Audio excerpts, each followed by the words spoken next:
is up, guys? Welcome to another reaction by Young Reactor Fair. Today I'm going to be reacting to strangers trying to sell you stuff. Now, this is probably a parody of Stranger Danger by The Yacht One's Out. Now, this is his latest video. I've reacted to all his latest videos, but if y'all want me to react to way back ones, like when he was first starting out, and that were actually pretty good, I will. But push that up button down below because it really helps me out. Subscribe if you're new. Now, see. Why do I keep doing my outro like that? And let's get into this video. Hey kids, do you want some candy? Yeah! No kids, never accept candy from strangers. Don't you know candy can cause cavities? Next time a stranger offers you candy, just think about all the cavities you'd get. This message brought to you by the Dentists of America Association. You've all heard the phrase stranger danger, right? Probably a parent/guardian taught you that you should never trust strangers. And that's really solid advice because you're just a dumb kid who doesn't know what a pedophile is. But all those parents/guardians... That's the guy, George Schneider, the face of Subway. He was a pedophile, y'all. He's in jail right now. If you're watching this, don't be a pedo. I'm 10, so I can fight you, but don't be a pedo. Grew up without the internet, and the internet is full of strangers. And I'm one of them. How much do you really know about me? I'm a math education major. I want to be a math teacher. Is that I used to have a speech impediment when I was little. I think it was the Halloween after the bunny, and that's why I'm a furry. James, was a bedwetter until I was 8 years old.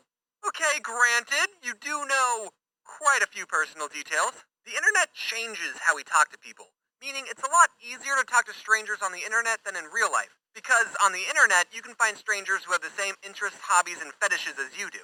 But I find it so hard to talk to new people. I would never have enough confidence to be a door-to-door salesman. There are some jobs where you have to deal with annoying customers, but being a door-to-door salesman, you're the annoying one. I guess I just hate bothering people. I'd be a terrible salesman.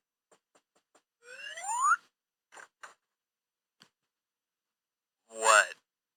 Do you have a water filter? Yeah? But I was just thinking that I could use another one. Oh, then you probably don't need this. I'm sorry for wasting your time. One time I actually did have to be a door-to-door salesman for a Boy Scout activity. But I wasn't even selling anything. I was just telling people about a canned food drive the Scouts were doing. As a troop, it was our job to go door-to-door and ask people if there was any non-perishable food that they were willing to donate. Being a nervous little kid probably benefited me, because most people were super nice, and a lot of people donated stuff. And even the people who didn't donate were like, "Oh, sorry, I don't have anything on me." You don't have any canned foods? Well, dude, that's perfect. The house next door just gave me some. Here, these are for you. But there were 2 houses I went to that I still remember to this day. One guy pointed to his no soliciting sign and asked me if I knew what it said. I'm sorry. Yeah, I know what soliciting is. I'd always thought that soliciting meant I couldn't sell you something, not that I couldn't ask you for free food. And at the other house, all the guy said was, "Listen, I'm not interested." And then both houses slammed the door in my face. Some of you are probably thinking, that's it? That was nothing. And yeah, looking back at the situation, I got off pretty easily. People who are a full-time door-to-door salesman probably have to deal with way worse stuff every day. But to a fragile-minded kid who was just doing what his scoutmaster told him to do, those experiences scarred me. Luckily, I'm not a salesman, so I'm usually the person on the other side of the door. I never know what to say to these people. For the longest time, I used to tell them the exact same thing. My mom's not home. But one day, that's not going to work. So for now, I just have to pretend that I'm interested, tell them I'll give them a call, and then put their pamphlet into the pile. My grandma, however, would, treat these door-to-door salesmen very differently. You see, my grandma is known as the nicest person on the planet, so she would invite these salesmen inside, offer them a glass of water, and then show them pictures of her grandkids. I'm not exaggerating. One time I was at my Gram's house just playing some video games, and this person, an adult person I'd never seen before, just started watching me play. "Are you one of my cousins?" And then my grandma handed him a big cup of water filled with ice and a straw. They talked for a bit. He left, and I asked, Gram, who was that?" "Oh, it was someone just trying to sell me a vacuum cleaner." But salesmen don't That have it the hardest voicemail, on the it was doorstep. on There's point. also Jehovah Witnesses and Mormon missionaries who are literally trying to save your soul. I can't even get mad at these people because if you had the secret to eternal happiness, wouldn't you be telling everyone in your neighborhood too? They're trying to do good and all, but Yeah, whenever they maybe, show up, maybe. hello, do you have time for What is that? to be baptized? Oh, sorry guys, but you're wasting your time. You see, I'm an YouTuber, so I'm not going to heaven. Here's a I story said this that's a in my prime last example of video. me failing at That's talking why to I people. reacted. I had just finished grocery shopping at Walmart, and this isn't important to the story, but Adam from Something Else YT was there. Hey, Hello. I'll react Walmart, to this next. where I make friends. I was walking to my car and I started eating an Uncrustable frozen PB&J sandwich that I bought, and this guy drives up to me and yells, "Man, you're not even waiting to get in the car. You're just eating that thing up." Yeah, I was hungry. Then he pulls his car over and says, "All right, listen, fellas, I'm traveling to Buckeye and I need $8 for gas, but I forgot my wallet at home." And I thought, huh, that's coincidentally how much a pack of cigarettes costs. He offered us his CDs. Fun fact, I got one of my sentences on my school assignment paper, our writing assignment, and I used the $8 as equivalent to how much a pack of cigarettes cost. And the whole point of that paper is don't judge someone by how they look and do stuff. But somehow I got into the topic of crackheads and cigarettes. I don't know how. In exchange for $8, but Adam said the smart thing, Sorry, man, I don't got any cash on me. and he showed the man his empty wallet. Poor. All I have is a 10. You stupid mother.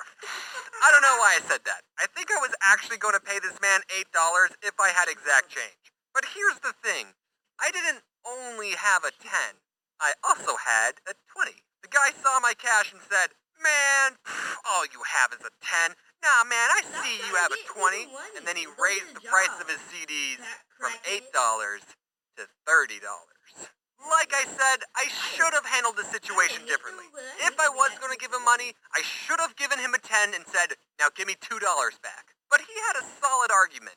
He said, "If there were 20 dudes who all tried to jump you, I'd have your back." Now that's not a bad price for a Walmart parking lot bodyguard. You know, man, you gotta realize that money is just an object. So why do you want it? Okay, then why do you want it? He asked us, "Do you boys like rap music?" He does. Hey, I do. I listen to like Eminem, Kendrick Lamar, and Chance the Rap. Oh no.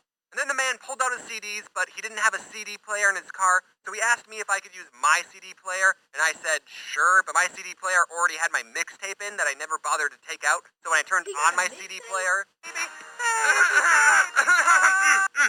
Oh, I got something in my throat. By the way, if you want to listen to my whole mixtape, link in the description. Adam and I started listening to his CDs, and the man started doing this. Yeah, that's the good stuff.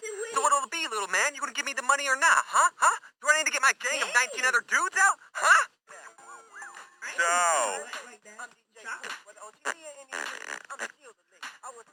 now $30. No, I just gave my last 30 away. I can make a video about this. Yeah, I ended up giving the guy my $30. Honestly, I didn't get the meth head drug user vibe from him. He was more of a goofy dad who just needed $30. And after I gave him the money, he thanked us, saying things like, "God bless you," and talked about how much he was going to miss his CD. But turn the music down, I miss it already. Now, was I scammed out of $30 and Yes. secretly this guy is laughing to himself that he sold a used rap CD to a white boy? White Yeah, that boy. definitely could be a possibility. But I hope That's whoever this racist. guy is, that he pays the good deed forward. And I hope you made it to wherever you need to be. In conclusion, never carry cash on you, kids. Well, that's gonna do it for this video, guys. I hope you liked it. Push that like button down below because it really helps me out. Comment below what you liked about the video, and comment below if you ever been scammed out of $30 or any kind of money. Maybe you've been finessed at school. Maybe you've been mugged. I don't know. But comment below because I really love reading your comments. Subscribe if you're new, and I'll see you